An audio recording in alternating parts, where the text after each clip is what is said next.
Believe it or not, it's been over 2 years since the announcement of a remake to Star Wars Knights of the Old Republic. But as of recently, Sony delisted the original trailer that announced the game off of YouTube, which sparks the question, is it still happening? So let's dive in and take a look at what we know about the remake so far, and answer that question based on all of the information we now know. But first, if you haven't done so already, please feel free to drop a like and subscribe if you enjoy the video. About 99% of you all that watch my videos have not yet subscribed, so it would mean a lot if you could do so.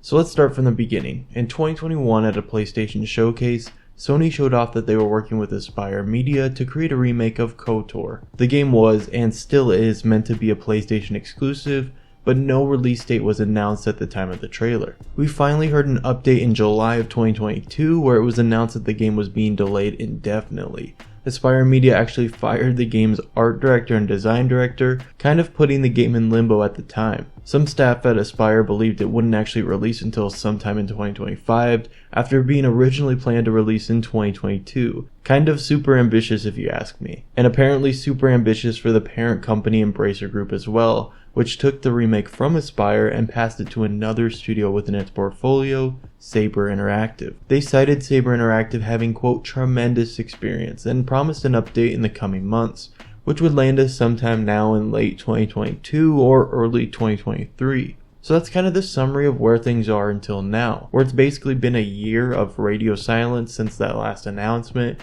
in regards to any details about the actual game. However, this is where it gets interesting. The parent company, Embracer Group, had a deal in the works with Saudi Arabia to be purchased for $2 billion. And it turns out that that deal actually fell through. And now Embracer is trying to sell off or lay off some of their studios in order to stay afloat, with Volition, the studio that actually made the recent Saints Row game, being one of the casualties of that deal falling through. Now, putting all the details together, it can be pretty easy to see where the concern is with the KOTOR remake. You have a failed deal by a parent company that is looking to sell off studios, and you have a game that has essentially been in development hell since its inception, leading us to where we are now. Like I mentioned in the intro, the game's announcement trailer was actually delisted from YouTube, raising a ton of concerns about the game's state. And with no pre-announced indication that it was going to happen, it was assumed that this was probably the death of the KOTOR remake. However, I'm happy to confirm that the game is still live. Maybe it's on life support, but it's actually still live, it's still happening. Sony recently issued a statement saying that the removal of the remake trailer was actually due to music licensing, and not that the game was being cancelled. But if you take a step back and think about it, does this really make sense? If you find the trailer here on YouTube and give it a listen, it is clearly Star Wars inspired music, probably owned through Disney. I could be wrong here, but Disney owns the Star Wars IP.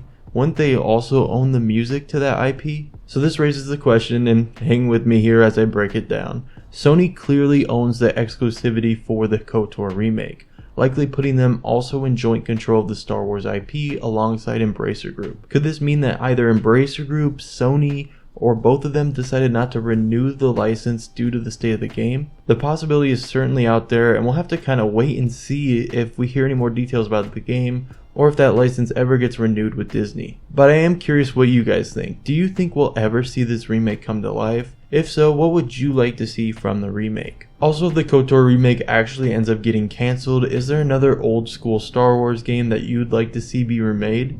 Let me know in the comments below. But that is all I have for this video. If you enjoyed it, please feel free to hit that like button. And until the next one, I will catch you guys all later.